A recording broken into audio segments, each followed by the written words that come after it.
Hello students, आज हम exercise 3.3 start करेंगे। उससे करने से पहले इंट्रोडक्शन पार्ट करते हैं, क्योंकि अगर हम इंट्रोडक्शन इसका अच्छी तरह से पढ़ लेंगे, बेसिक अच्छी तरह से पढ़ लेंगे, तो एक्सरसाइज के क्वेश्चन हमें बहुत ईजी लगेंगे।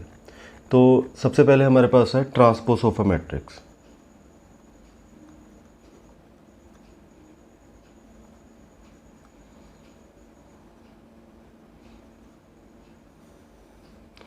यानी ट्रांसपोज ऑफ अ मैट्रिक्स क्या है? जैसे हमारे पास कोई भी मैट्रिक्स है, ठीक है, जैसे हम 1 2 3 4, ठीक है, ट्रांसपोज करना है, इसका हमने क्या करना है? Transpose.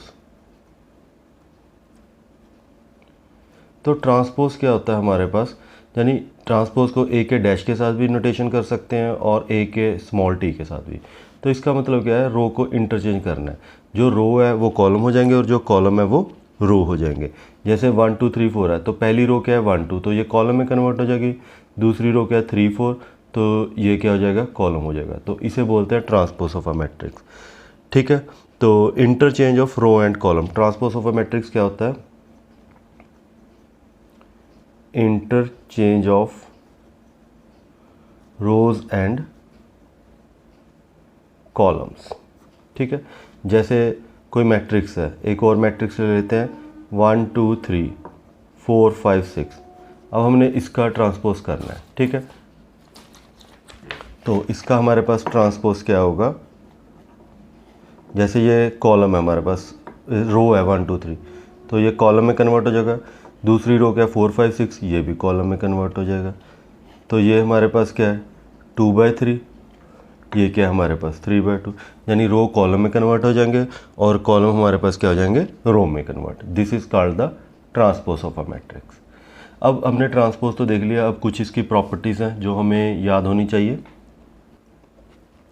Properties of transpose of the matrix. अब हमने प्रॉपर्टीज़ करनी है ट्रांसपोज ऑफ द मैट्रिक्स।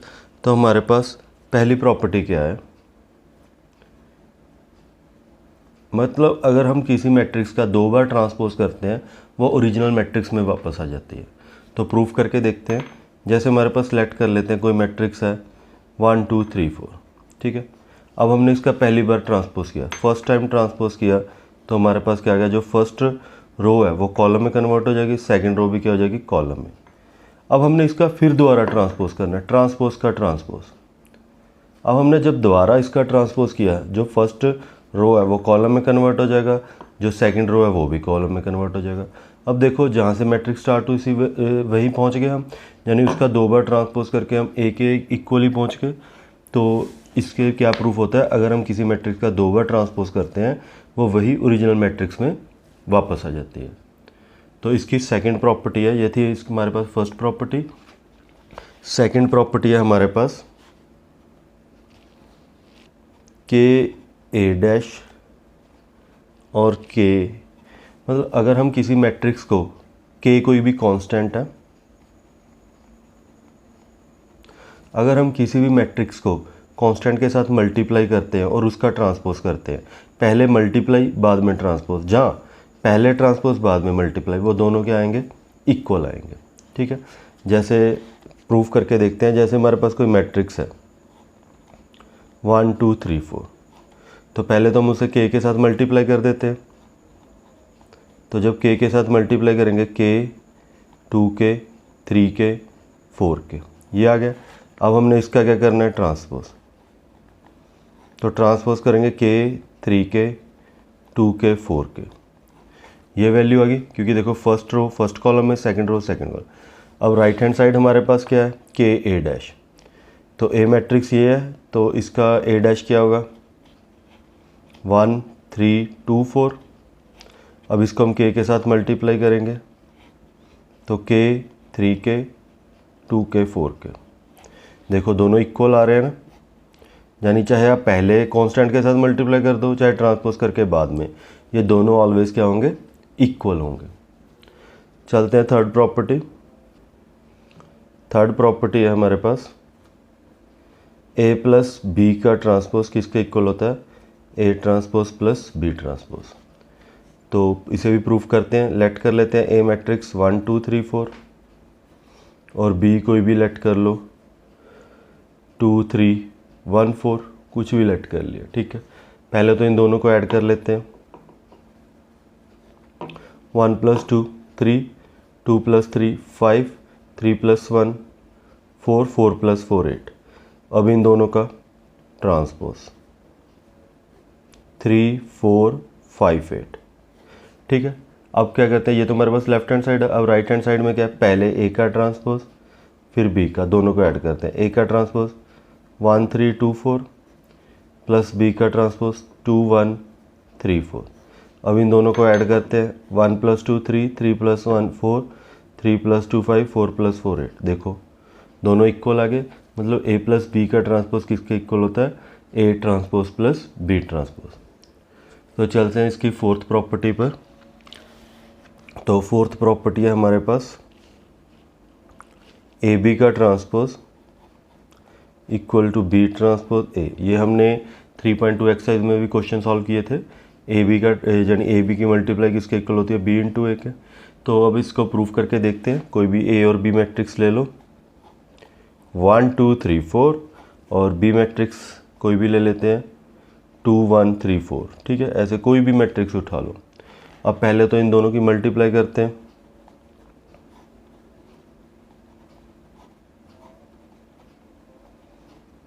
तो मल्टीप्लाई में हमारे पास फर्स्ट रो फर्स्ट कॉलम 1 × 2 2, 3 × 2 6, 1 × 1 1, 4 × 2 8, 3 × 2 6, 4 × 3 12, 3 × 1 3, 4 × 4 16। तो हमारे पास क्या आ गया 8, 6 + 2 8, 8 + 1 9, 12 + 6 18, 16 + 3 19। तो ये हमारे पास आ गया ए बी। अब हमने इसका क्या करना है, ट्रांसपोज। तो ए बी का ट्रांसपोज हमारे पास क्या आ जाएगा, 8 9 है, ये क्या हो जाएगा 8 9 और 18/19। ये हमारे पास आ गया ए बी का ट्रांसपोज। अब हमने राइट हैंड साइड क्या है, B dash into A dash. तो ए मैट्रिक्स तो हमारे पास है 1 2 3 4, और बी मैट्रिक्स है हमारे पास 2 1 3 4। अब हमने क्या चेक करना है, right hand side B dash into A dash. तो बी डैश पहले बी का ट्रांसपोज 2 3 1 4, फिर ए का ट्रांसपोज 1 3 2 4। अब इनकी मल्टीप्लिकेशन 2 × 1 2, 3 × 2 6, 2 × 3 6, 4 × 3 12, 1 × 1 1, 4 × 2 8, 1 × 3 3, 4 × 4 16। तो ये आ गया हमारे पास 8, 12 + 6 18, 9 और 19। ठीक है, अब हमने पहले इसकी मल्टीप्लाई की थी। देखो ये भी हमारे पास क्या आ रहा है, 8 9 18 और 19। ठीक है, और नहीं अभी हमने क्या करना है, ये रहा ए बी का हमारे पास ट्रांसपोज क्या आ रहा था, 8 18 9 और 19। और यहाँ भी हमारे पास क्या है 8 18 9 और 19। यानी इट मीन्स हमारे पास क्या है, ए बी का ट्रांसपोज किसके इक्वल होता है, B dash into A dash के। पहले हमने ए बी की मल्टीप्लिकेशन की थी और इसका ट्रांसपोज ये रहा। अब हमने पहले ट्रांसपोज किया फिर मल्टीप्लाई किया, वो भी दोनों क्या आ रहे हैं हमारे पास, इक्वल। तो ये थी प्रॉपर्टीज़ ट्रांसपोज की। अब आगे हमारे पास सिमेट्रिक मैट्रिक।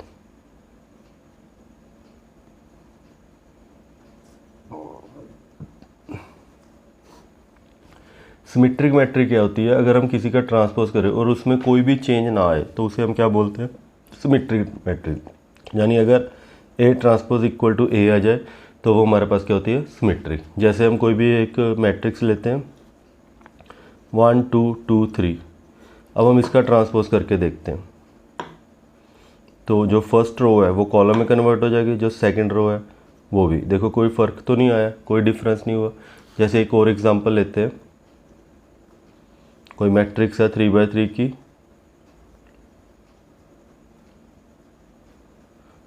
अब अगर हम इसका ट्रांसपोज लेते हैं, देखो A H G first row है तो ये क्या आ जाएगा, कॉलम में कन्वर्ट। सेकंड रो ये भी कॉलम में कन्वर्ट, थर्ड रो ये भी। अब देखो कोई डिफरेंस तो नहीं आया, ए डैश किसके इक्वल है, ए के है। तो A is a symmetric matrix. ठीक है, तो this is called the symmetric matrix. अब बात करते हैं skew symmetric matrix. Skew symmetric matrix क्या होती है, जिसमें ए का ट्रांसपोज किसके इक्वल होता है, नेगेटिव ए के। और इसकी सबसे बड़ी पहचान क्या है स्क्यू सिमेट्रिक मैट्रिक्स की, इसका जो डायगोनल होता है वो ऑलवेज इक्वल टू ज़ीरो होता है। इसका जो डायगोनल होता है वो क्या होता है, ज़ीरो होता है। जैसे मेरे पास कोई भी मैट्रिक्स है, ए मैट्रिक्स है, ठीक है, 0 -2 2 0। अब हम इसका ट्रांसपोज करके देखते हैं, ठीक है।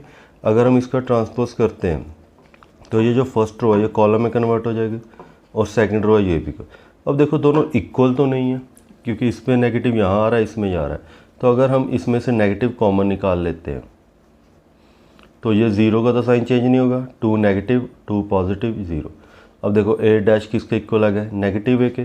तो this is called the A is the skew symmetric, तो इसे बोलते हैं स्क्यू सिमेट्रिक मैट्रिक्स। क्लियर है। तो ये हमारी कौन सी एक्सरसाइज 3.3 की इंट्रोडक्शन कंप्लीट होती है। तो नेक्स्ट वीडियो में क्वेश्चन स्टार्ट करेंगे। Thanks for watching and subscribe the channel and share with your friends.